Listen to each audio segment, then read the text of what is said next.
During the period 1933 to 45, whilst Europe was ravaged by war, and whilst all the physical atrocities took place, assets were systematically stripped by the Nazi regime, in particular from those members of the Jewish communities. This asset stripping and significant loss of property included works of art and other valuable cultural objects. The extreme circumstances of persecution also necessitated the sale of such objects by Jewish owners in order to purchase either freedom or the basics for survival. Whilst post-war restitution laws made some inroads into reuniting the objects with their owners, many objects of cultural heritage remained on the open market and were acquired by private individuals or public institutions, including some of the major museums across the world. It was not until the late 1990s that increased attention was paid to the need for enhanced provenance checks to determine whether museum collections held objects with provenance tainted by their Second World War history. In 2000, the then Minister for the Arts established the Spoliation Advisory Panel in the UK. This panel provides a means by which disputes between victims or their heirs and museums in receipt of public funding can be resolved by assessing moral as well as legal considerations.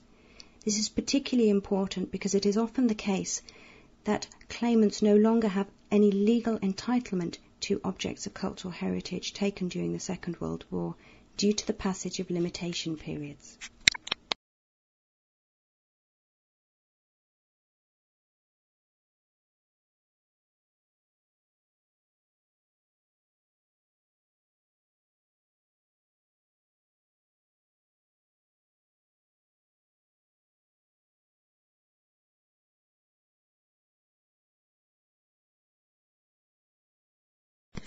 Objects with tainted provenance might be said to adversely affect the inclusive nature of museums, in the sense that, despite the existence of a pure legal title, society is benefiting from a wrong. It might be said that the objects of cultural heritage which have been tainted in this way should no longer be held for the benefit of society, but that society would benefit from the return of these objects to the individuals who were either originally entitled to them or who may well have inherited them. In a sense, the public have been unjustly enriched for many years at the expense of the victims or their heirs. The Council of Europe, in its Resolution 1205, has clearly articulated a commitment to restitution of cultural property which was looted from Jews, and it is evident that where the body currently holding the property is in receipt of public funding, then this sentiment is expressed in emphatic terms.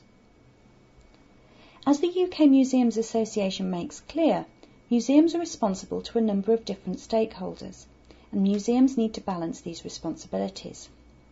Disposal of objects from museum collections is perceived as the exception rather than the rule, given the obligation to hold the collections for present and future generations. Therefore, it is incumbent on the museum, where disposal of an object is appropriate, and by implication where it is legally permissible, to demonstrate, quote, clearly how the long-term local and general public interest is served in circumstances in which disposal may be appropriate, and ensure that public trust in museums is upheld. That is set out in Principle 6.9. In this regard, demonstration of the circumstances in which the victim lost possession of objects of cultural heritage, whether by virtue of seizure or other forced sale, would most likely satisfy the long-term public interest. In effect, this would be because the museum, and consequently the public, would no longer be benefiting from an object with tainted provenance. Questions arise as to whether the role of museums as guardians of our past and with responsibility to a variety of stakeholders is best served by redressing the injustices of the past through the medium of removal from the collections. Unfortunately, as mentioned earlier, two obstacles stand in the way of consistent, principled resolution of disputes. The first is the existence of limitation periods which bar victims or their heirs from establishing a strict legal entitlement to claim objects of cultural heritage so long after the act of dispossession. The second obstacle affects only those museum governing bodies which lack the power to dispose of objects from their collections. The effect of the first of these legal impediments is largely mitigated in the UK by the work of the Spoliation Advisory Panel, which can assess moral as well as legal considerations. Unfortunately, the second remains set in legislative stone. A DCMS consultation addressed possible reforms, and a favourable response was had. More recently, a private member's bill has been put before Parliament, which could redress this particular problem. Of the 6 successful claims brought before the Spoliation Advisory Panel, all have given rise to moral considerations, since the legal entitlement of the museums in possession of the objects was clearly established due to statutory limitation periods, time barring the claimant's legal claim. The concept of moral entitlement is a difficult one to define. The moral considerations which the panel addresses deal with 2 aspects of an object's history. The first type of relevant moral consideration for the panel is the strength of the claimant's claim and focuses on the circumstances in which the claimant, or his forefather, lost possession of the object of cultural heritage. This will be termed the immorality of deprivation, and this has been the basis on which the vast majority of the successful claims to the panel have been framed. The panel has described the moral claims of the heirs of victims of overt acts of seizure by the Gestapo as being strong. The second type of moral consideration deals with the moral obligations of the institution currently holding the object at the time that it acquired the object. This second category will be termed the immorality of acquisition, and it analyses how far the holding institution exercised its due diligence obligations in determining the provenance of the object of cultural heritage. The standard against which the institution is tested is the professional standard of provenance checking at the time of acquisition. The panel is thereby not imposing on the institution retrospectively the higher professional standards of today. If the circumstances in which the object of cultural heritage was acquired are morally reprehensible, then the institution has, in effect, wrongly benefited from their wrongdoing and has been unjustly enriched. In effect, the inclusive nature of the museum has been adversely affected by the original acts of acquisition, as well as by the continued retention of the tainted object of cultural heritage.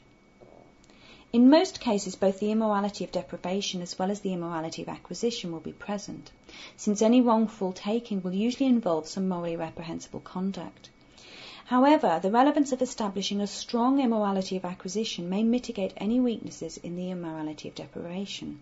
If, for example, the circumstances of dispossession were less morally repugnant than some other acts of spoliation, such as forced seizure. Having concluded that there is a relevant moral strength to the claim with the presence of either the immorality of deprivation or acquisition, this leads to the immorality of retention. Here, the continued retention of the object without some sort of recompense afforded to the claimants would be morally repugnant. It could be argued that the stronger the moral claim, the more justification there is for the remedy of return of the object, rather than some monetary compensation. However, such a straightforward approach is not always possible. The particular remedy which the panel recommends can also be based either on the ability of the museum's governing body to dispose of objects from its collections, or on the public interest in keeping the object on public display rather than returning it. Professor Norman Palmer has argued that moral or ethical solutions are needed to respond to moral or ethical issues. This sentiment certainly holds fast in this context. However, in this paper, it is submitted that the Spoliation Advisory Panel provides the possibility of moral solutions to the resolution of claims for tainted objects of cultural heritage. Unfortunately, such solutions cannot always fully be reflected in the outcome of the process, since statutory bars on the return of such objects prevent return and necessitate monetary compensation, or recompense rather, in certain situations involving certain institutions.